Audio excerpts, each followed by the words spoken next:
জামিয়া কাসিমিয়া তোমরা কোরআন পড়ার এই ঐতিহাসিক চিন্তা ময়দানে আমাদেরকে একত্রিত হয়ে ঈদের নামাজ আদায় করার তৌফিক দিয়েছেন।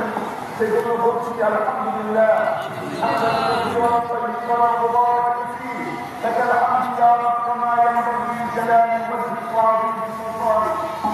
এবং এগেইন আপনাদেরকে আমি ওয়েলকাম করছি এই ঈদগাহ ময়দানে।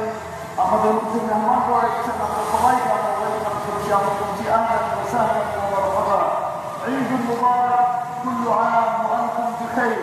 সম্মানিত মুসলিয়ান, আমরা এই কুরবানির বিষয়ে আমরা অনেক